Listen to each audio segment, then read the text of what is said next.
শিশুর উপস্থিতি গুরুত্ব দেওয়া, শিশুকে মসজিদ থেকে তাড়ায়া না দেওয়া। 6-7 বছর বয়সে যখন শিশু আস্তে আস্তে মসজিদে যায়, ওরে এমনভাবে আপনি কিছু না বলা যে আর মসজিদে না আসে, বরং ওদেরকে মসজিদে আটকানোর চেষ্টা করা। এক্ষেত্রে বুদ্ধি অবলম্বন করবেন। মসজিদে 5-6 বছরের শিশুদেরকে একসাথে তাদেরকে আপনি দাঁড়াতে দিবেন না। ওরা 6-7 জন যদি একসাথে দাঁড়ায় মসজিদে আপনাদের এলাকায় রাখবে না, অন্য কোথাও নিয়ে যাবে। এই জন্য আপনারা বুদ্ধি করবেন। অভিভাবক শিশুকে মসজিদে নিয়ে গেলে একজন মসজিদের এক কোনায় দাঁড়াবেন ওরে নিয়ে, আরেকজন খাম্বার পাশে, আরেকজন আরেক কোনায়। এবার যখন রুকুতে যাবেন, ওরা ওদের নেটওয়ার্কগুলা ঠিক রাখে। রুকুতে গেলে এইভাবে সবাই ঠিক রাখে, কিন্তু শয়তানি করতে পারে না, কারণ নেটওয়ার্ক ঠিক রাখলেও দূরত্ব আছে।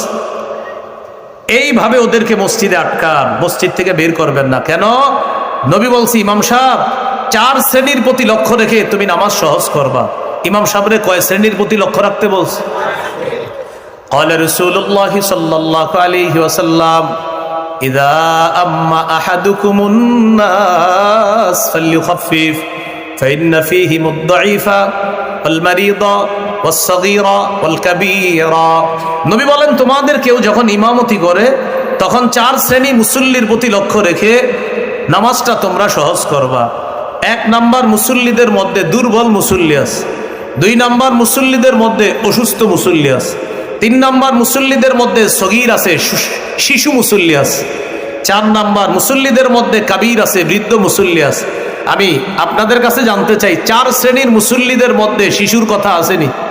তাহলে শিশুর কথা ইমামরে নবী বললেন, তার মানে শিশুরে মসজিদ থেকে কি বের করতে বলছে না আটকাইতে বলছে? তাহলে শিশুর উপস্থিতি মসজিদে গুরুত্ব দেওয়া।